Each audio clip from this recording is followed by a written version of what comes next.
Il s'appelle Diallo Issouf. Il a 10 ans et il a une malformation au niveau de ses deux genoux appelée genou valgum. Et donc il a des difficultés pour la marche et il n'arrive pas à courir comme les autres. Alors son papa l'a amené pour la mission de la chirurgie. Mais malheureusement, quand les médecins lui ont fait la consultation, il se trouvait qu'il n'a pas assez de sang. Et on a reprogrammé son opération pour le mois de juin. Alors, il souhaite avoir un soutien financier pour que l'opération puisse se faire en mois de juin. Et il sera interné ici pendant 3 mois parce que la maladie a été causée par manque de la vitamine D et on doit lui faire des vaccins pour ça et on doit lui donner des stimulants d'appétit pour que d'ici juin il puisse avoir assez de sang pour l'opération. Les gâteaux, c'est des jeunes filles. Ah, c'est pour aller ça apporte des bons. C'est un portefeuille. Ouais. Moi, je m'appelle Kondo Jérémy, j'ai 19 ans.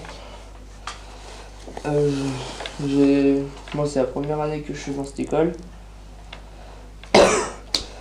J'ai participé, j'ai fait quelques objets pour l'association Morija pour aider le petit Youssou pour faire son opération au mois de juin. Bon, je m'appelle Julien Ben Salah, je participe à l'activité solidarité. J'ai travaillé en tant que barman aujourd'hui. Et puis c'est pour aider le petit Youssou. Comme on sait qu'il doit se faire opérer du genou au mois de juin, on a fait tout ça pour lui, puis on se fait de tout cœur qu'il se fasse opérer.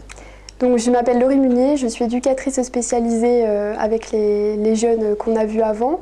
Et c'est moi qui ai eu le plaisir de faire ce projet avec eux. Donc ce qui s'est passé, c'est qu'on a pris contact avec Morija dans un premier temps pour voir quel type d'action on pouvait mener pour se rendre utile.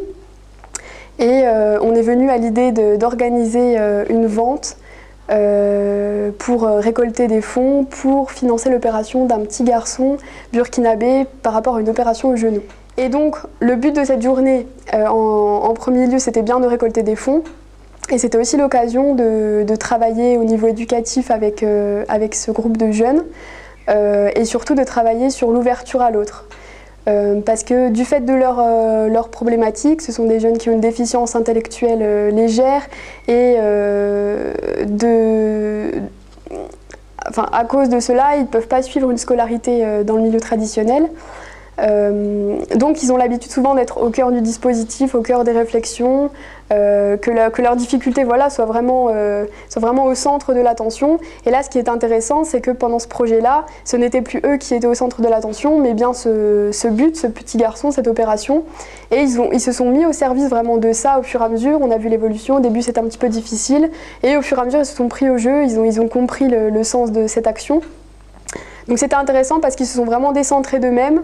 Et ils ont vu qu'il y avait des difficultés autres que les leurs et que pour une fois, on n'était pas du tout concentré sur les leurs, mais sur celles d'une autre personne. Et en dernier lieu, l'idée c'était aussi d'ouvrir notre établissement et de faire découvrir aux gens le milieu de l'éducation spécialisée. Donc depuis décembre, on a récupéré des objets, on a fait de la récupération et on les a retapés, rénovés. Entre-temps, mes collègues, donc éducateurs, se sont emparés aussi du projet et ont souhaité participer avec leur groupe. Donc on a pu monter un projet un peu plus conséquent avec plusieurs stands du coup, qui mettaient bien en valeur les compétences des jeunes de l'IME. Il y a eu un stand donc, de pâtisserie parce qu'il y a un atelier de professionnalisation en pâtisserie, un atelier de composition florale parce qu'il y a un atelier de professionnalisation en espace vert, de la vannerie, enfin voilà, on a pu exploiter un petit peu toutes les compétences. Et alors comment est-ce que vous avez entendu parler de Morija et de cette... comment est venue l'idée de faire... C'est notre éducatrice. C'est notre éducatrice. D'accord, donc Laurie. Autrement, on ne connaissait pas. D'accord, et est-ce que vous avez... Qu'est-ce que ça vous a fait quand on vous a présenté donc Youssou et son problème? Est-ce que vous avez eu envie de l'aider? Oui, très envie, oui. vous êtes rendu compte un petit peu de... Oui. Ouais, c'est là qu'on se rend compte que voilà qu'on n'est pas les plus à plaindre déjà, Voilà. qu'on n'est pas les plus malheureux sur Terre. Et alors vous avez réalisé quoi exactement comme type de...